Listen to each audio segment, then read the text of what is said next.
ओम नमः शिवाय। राम राम दोस्तों, आप सबका मेरे चैनल प्रभजलों में स्वागत है। आज मैं आपको आषाढ़ के प्रथम प्रदोष व्रत की कथा और महत्व के बारे में बताती हूँ। हिंदू धर्म में प्रदोष व्रत का दिन शिव जी की कृपा पाने के लिए सबसे उत्तम माना जाता है। इस दिन भगवान शिव के साथ ही माता पार्वती की भी पूजा की जाती है। ऐसी मान्यता है कि शुभ दिन पर भगवान भोलेनाथ की पूजा करने से सभी ग्रहों का अशुभ प्रभाव जीवन से समाप्त हो जाता है और मनोकामनाओं की पूर्ति होती है। इस बार प्रदोष व्रत की तारीख को लेकर लोगों में कंफ्यूजन बना हुआ है और प्रदोष व्रत 3 जुलाई को रखा जाएगा या 4 जुलाई को। आइए आपकी इस कंफ्यूजन को दूर करते हैं। हिंदू पंचांग के अनुसार प्रदोष व्रत हर माह में 2 बार पड़ता है। पहला कृष्ण पक्ष की त्रयोदशी तिथि पर और दूसरा शुक्ल पक्ष की त्रयोदशी तिथि पर। जुलाई माह में पहला प्रदोष व्रत आषाढ़ माह के कृष्ण पक्ष की त्रयोदशी तिथि पर रखा जाएगा। प्रदोष व्रत के दिन भगवान विष्णु की पूजा करने से शुभ फल प्राप्त होता है। बुधवार के दिन पड़ने की वजह से इसे बुध प्रदोष कहा जाता है। इस दिन व्रत करने से मनचाहा वर मिलता है। इस दिन भगवान शिव की विधि अनुसार पूजा और सभी पूजा नियमों का पालन करना चाहिए। आइए जानते हैं प्रदोष व्रत की तिथि। आषाढ़ माह के कृष्ण पक्ष की त्रयोदशी तिथि 3 जुलाई 2024 बुधवार को सुबह 7:10 पर शुरू होगी। आषाढ़ माह के कृष्ण पक्ष की त्रयोदशी तिथि 4 जुलाई 2024 गुरुवार की सुबह 5:54 पर समाप्त होगी। बुधवार का दिन पड़ने से इस व्रत को बुध प्रदोष कहा जाएगा। हिंदू धर्म में उदया तिथि का खास महत्व है। ऐसे में उदया तिथि के अनुसार आषाढ़ माह का पहला प्रदोष व्रत 3 जुलाई 2024 को ही रखा जाएगा। बुधवार के दिन 3 जुलाई को प्रदोष काल शाम 7:23 से लेकर रात 9:24 तक रहेगा। इस दौरान भगत किसी भी समय शिव जी की पूजा कर सकते हैं। पूजा की कुल अवधि 2 घंटा 1 मिनट रहेगी। प्रदोष व्रत के दिन यानी 3 जुलाई को शिववास नंदी पर प्रातःकाल से लेकर 7:10 तक और उसके बाद शिववास भोजन में प्रदोष वाले दिन भक्त सूर्योदय के बाद से रुद्राभिषेक कर सकते हैं। प्रदोष व्रत और शिवरात्रि का पर्व रुद्र अभिषेक करने के लिए बहुत ही अच्छा माना जाता है। अगर आप सोमवार को जब शिववास हो तो उस समय भी रुद्राभिषेक कर सकते हैं। इसके अलावा आप सावन मास में किसी भी दिन रुद्राभिषेक कर सकते हैं। इस दिन प्रदोष काल में पूजा करने से शुभ फल की प्राप्ति होती है और पूजा का पूरा फल भी मिलता है। प्रदोष व्रत के दिन भोलेनाथ का रुद्राभिषेक जरूर करना चाहिए। आइए जानते हैं प्रदोष काल का महत्व। हर महीने में 2 बार प्रदोष व्रत रखा जाता है। इस दिन व्रत रखकर भगवान भोलेनाथ की पूजा की जाती है। धार्मिक मान्यता है कि इस व्रत को करने से संतान सुख प्राप्त होता है, साथ ही सभी रोग और दोष दूर हो जाते हैं।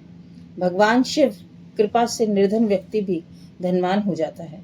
प्रदोष व्रत करने से व्यक्ति को सुख और सुविधाओं की कोई कमी नहीं रहती।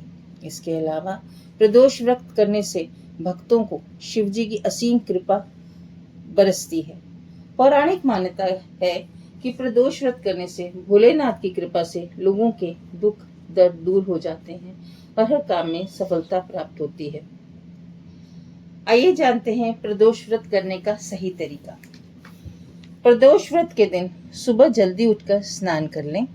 इस दिन भगवान शिव का स्मरण कर व्रत का संकल्प करें। प्रदोष व्रत के दिन शिव जी की पूजा प्रदोष काल यानी शाम के समय की जाती है। इसके साथ प्रदोष काल में कथा की जाती है और पूरे दिन उपवास रखा जाता है। आइए जानते हैं पूजा विधि। प्रदोष व्रत वाले दिन सबसे पहले जल्दी उठकर स्नान करें। फिर भगवान शिव और माता पार्वती के सामने व्रत का संकल्प करें। एक लकड़ी की चौकी पर पूरे शिव परिवार की प्रतिमा की स्थापना करें। फिर गंगा जल से प्रतिमा को अच्छी तरह से साफ करें। इसके बाद प्रतिमा के समक्ष देसी घी का दीपक जलाएं। शिव परिवार को लाल रंग का वस्त्र अर्पित करें और चंदन व कुमकुम का तिलक लगाएं। फिर खीर, हलवा, फल, सफेद मिठाई आदि का भोग लगाएं। इसके बाद प्रदोष व्रत कथा, पंचाक्षरी मंत्र और शिव चालीसा का पाठ करें।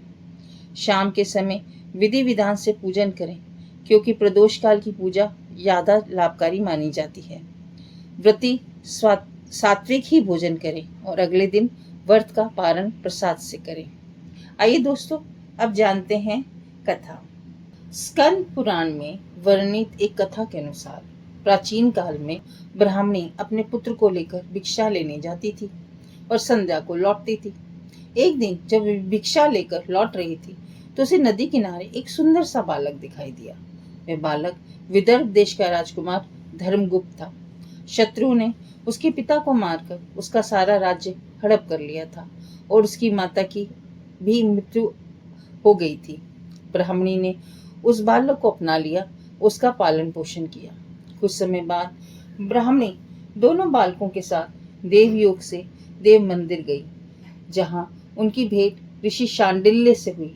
ऋषि शांडिल्य ने ब्राह्मणी को बताया, जो बालक उन्हें मिला है वे विदर्भ देश के राजा का पुत्र है, जिनका राज्य शत्रु ने हड़प लिया है और उनकी माता को गहर में अपना भोजन बना लिया है। ऋषि शांडिल्य ने ब्राह्मणी को प्रदोष व्रत की सलाह दी। ऋषि की आज्ञा से दोनों बालकों ने भी प्रदोष व्रत करना शुरू किया।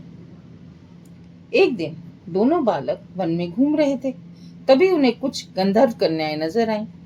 बालक तो घर लौट आए, किंतु राजकुमार धर्मगुप्त अंशुमति नामक की गंधर्व कन्या से बातें करने लगा।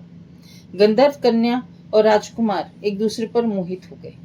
कन्या ने विवाह के लिए राजकुमार को अपने पिता से मिलवाने के लिए बुलवाया। दूसरे दिन जब वह पुनः गंधर्व कन्या से मिलने आया तो गंधर्व कन्या के पिता ने बताया, वह विदर्भ देश का राजकुमार है और भगवान शिव की आज्ञा से गंधर्व राज ने अपनी पुत्री का विवाह राजकुमार धर्मगुप्त से करवाया। इसके बाद राजकुमार धर्मगुप्त ने गंधर्व सेना की सहायता से विदर्भ देश पर पुनः आधिपत्य प्राप्त कर लिया। ये सब ब्राह्मणी और राजकुमार धर्मगुप्त के प्रदोष व्रत करने का फल था। स्कंद पुराण के अनुसार जो भक्त प्रदोष व्रत के दिन शिव पूजा के साथ एकाग्र होकर प्रदोष व्रत कथा सुनता या पढ़ता है, उसे 100 जन्मों तक कभी दरिद्रता प्राप्त नहीं होती। दोस्तों, इसी तरह इस व्रत के द्वारा आप लोगों के जीवन से भी दरिद्रता का नाश हो और सुख संपत्ति का आगमन हो। जय श्री राम।